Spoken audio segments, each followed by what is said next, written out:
Hey there, everybody. Thanks for joining me for another one-man review. Today I'll be taking a look at a bunch of work by one artist, Brian Payne. Brian Payne's an old buddy. He used to have me on a podcast that he did back in, I think it was 2018 or so. We would talk about photorealism and using photo reference in comics a lot, different topics like that.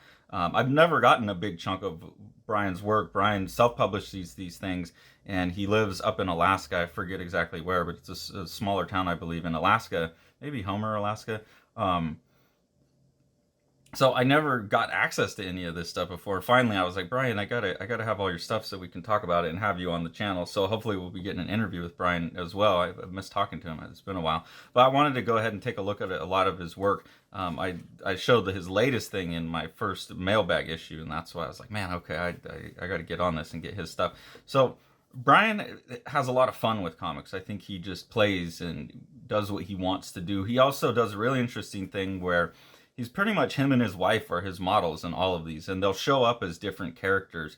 And at first I thought that was weird when I saw his work, and then he explained to me, like, hey, actors play different roles in movies. Why can't I use the same people for different roles in comics?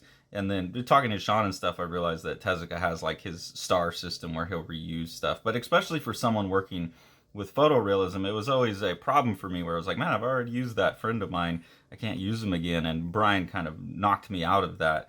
And it's really fun to just see him and his wife, Sky, are obviously having fun, or she seems to be a willing participant in it, but having fun dressing up, putting on these costumes, and it just seems like this really fun little thing that they're doing, and then lets Brian play.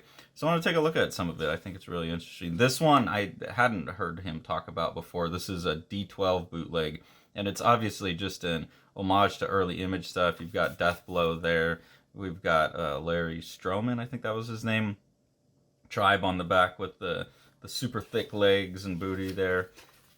On the inside, you have Spawn 10 with Cerebus, so it's a little bit of tribute there. Brian is a huge fan of Dave Sim and Cerebus as well, so that's obviously a big book for him. A Shadowhawk one page. This is my favorite one in here because Wildcats was like my thing. Jim Lee was like my top guy.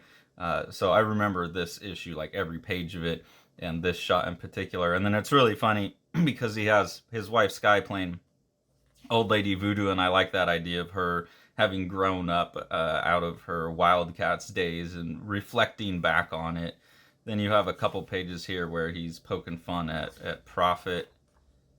I don't know, I guess this is supposed to be some kind of Youngblood thing. And then some Alan Moore stuff, and then it looks like some early Joker stuff, Silver Age stuff there. So just paying tribute to stuff that he seems to have enjoyed. Then Zinc Comics was what I knew him for, and the Darshan Studios is always what he called the podcast that we were doing, coming live from Darshan Studios. So these early Zinc Comics are kind of experimental, and they seem focused mostly on talking about famous artists and using famous artists' careers to make some other thing. It's one thing I really like about Brian's work is he's down his own lane in a really interesting way, doing things that like I wouldn't necessarily have thought to do, but when you read him, like he's a very good writer, and so they become compelling. Or just like even in this one, he's not writing; he's just using letters from Van Gogh, but he's picking very pertinent kind of pieces of those letters, I think, and the way he's juxtaposing that against the pictures is really cool. Here you can see again Brian posing and Sky posing as well, and he's using some of Van Gogh's like mark making, translating that to ink. But this one here is some selections of letters to Gauguin, and in this one Van Gogh's basically trying to get Gauguin to come live with him, and I really like this piece that Brian chose here. It would seem to me that if I could find another painter inclined to work in the South and who, like myself, would be sufficiently absorbed in his work to be able to resign himself to living like a monk who goes to the brothel once a fortnight, who for the rest of the is tied up in his work and not very willing to waste his time, it might be a good job. Being all alone, I am suffering a little under this isolation.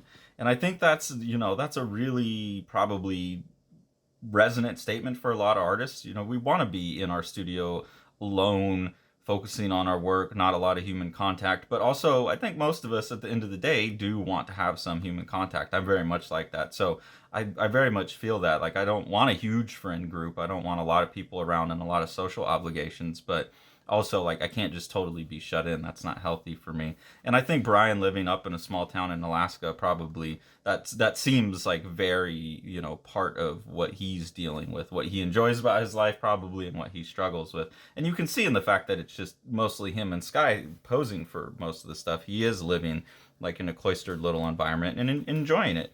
But also, suffering kind of some of the social isolation. So I think that's really smart. And then he shows a little bit from a letter to Van Gogh's brother Theo, and just does a really good job of capturing the Van Gogh energy in pen and ink. And then each one of these Zinc comics will have like these little one-off kind of things that he did that he threw in there. Here's another. I didn't get all of them. I just said, hey, send me whatever you still have left, because he's been making this stuff for quite a while now. So I don't think he has everything. Like, this is from 2005. So this is Vincent, outstanding in his field. I like the double entendre there. He's got the little page. But most of this one is a parody of Andy Warhol, Andy Warlock, the superhero. And he goes through Warhol's career a bit, also kind of making fun of other artists and art tropes on the way, talking about himself being a cartoonist. So this one's a good little collection of just like a lot of different ideas that he's thrown at the wall. And then in this one, New Toys, this is Zinc Comics Presents number 6. You get more of the Andy Warlock, and this really goes into his history of like being a famous pop artist and really, really poking fun at Warhol's entire kind of artistic endeavor. So I found that really funny, and it just gives Brian a reason to play with his interest, which, like I said, one of the things we talked about a lot when I was on his podcast was using photographs, using photorealism in comics. So he's finding different ways to do that, like being able to use these kind of images and turn them into pieces of writing. Ooh, my hand's shaky. So those are some of his earlier stuff. Then he switches over to building up a superhero universe, and that's the Midnight Agents, as well as he has the Midnight Sun, the Zinc Comics section, and I don't know exactly where he releases these, but he's building this universe of superheroes, and they're located in a small town in Alaska, so he's bringing like his own experience in, and it's going to be hard to get this all on screen. But you can see that he'll do these pieces here where you're kind of tracking these superheroes around. And you can tell that him and Sky are having a lot of fun building up these costumes. You can see that they've gone out and bought certain masks. Like, this is Sky here. They're looking probably wearing that same thing that was in the voodoo piece. Here with more like a Day of the Dead mask. And this is like a Japanese theater mask there. And so he's building these costumes and then running around and building up this superhero universe that's in the small town in Alaska. And one of the characters there is the Red Mosquito, Hero Menace, and the Red Mosquito is a like real life superhero vigilante in this story. Sky also plays this radio DJ. And then this character here is Brian himself. But you can see Brian using himself for other characters throughout. And they're pretty much anyone in here is them or one of the people he knows, but getting dressed up. And so you have the Midnight Agents, number 1, and this kind of introduces the different characters. Sin Nombre, Black Dog. And here you can see Brian's style has developed more. He's got way more control over his line. And also, like, one thing I really like about his work is he's using photo reference, but he leans simpler. I think a lot of people, myself included, who use photo reference tend to trying to go super realistic. I like that Brian's work is more in the Jeff Darrow, Shaky Kane lane of line work, simpler line work, thicker line work, things like that. And so it makes for a cleaner comic reading experience, I think. Nice stark contrast. Here's another character, Plague Doctor. This is the Japanese, I think this is a Japanese mask. Correct me if I'm wrong, I'm culturally ignorant. But the Tragic Hero, these are just all the characters that are in the book. And then you have the going back to the Sin Nombre and Black Dog, and you see they all start coming together. And then you have Sky again here playing Paramorpha. And it's just fun. I really like the sense of fun throughout all of this. That it's just him running around having fun, putting these things together, and then he builds up to like I said, I don't have all of it, but this one here is the Red Mosquito gets his own comic, and here you have him. He's quit being the local superhero, and the radio's talking about that a bit, and then there's a reason that the Red Mosquito, he's being interviewed, but then there's a reason why he kind of has to come back, and there's some aliens involved. I don't totally know all of the story because I don't have all of the issues. Like Brian's obviously out of some of them. Here's a new character, Saberwolf. But again, you can see Brian having fun, like constructing. Okay, I'm in a small town in Alaska. I like using photo reference. I want to have the costumes, and I just imagine like his closet full of all of these costumes that he can cycle through, that he's put together, and getting a lot better with, getting the dynamics and stuff as he goes, like in his newer work, using the photography to get more of the superhero dynamics and things like that. So I just really enjoyed these. I was really glad to see Brian's work. I've talked to him, seen little bits of it, but I've never been able to sit down and read a big chunk of it. So it's just really fun, really enjoy it. And he's been doing some new, really interesting stuff, illustrating Bible verses and different things on Instagram as well. And then his Miles North, which I already reviewed in and earlier, the first mailbag one I did is a really interesting story about a reclusive comic artist who escaped up to Alaska. And is working on comics up there. So a lot of really interesting stuff. Hopefully I'll be able to get Brian on and do an interview, and then hopefully this will go up the day before, and then I can post the interview after, but we'll see. So thanks so much, Brian. I really appreciate it. It's really nice that we talked a bunch, and I've never got a chance to actually sit down and read all your stuff, and really enjoyed it, and the progress is really evident. I really, really enjoy where it's going, and I look forward to more. I got to stay updated on what you're doing from now on.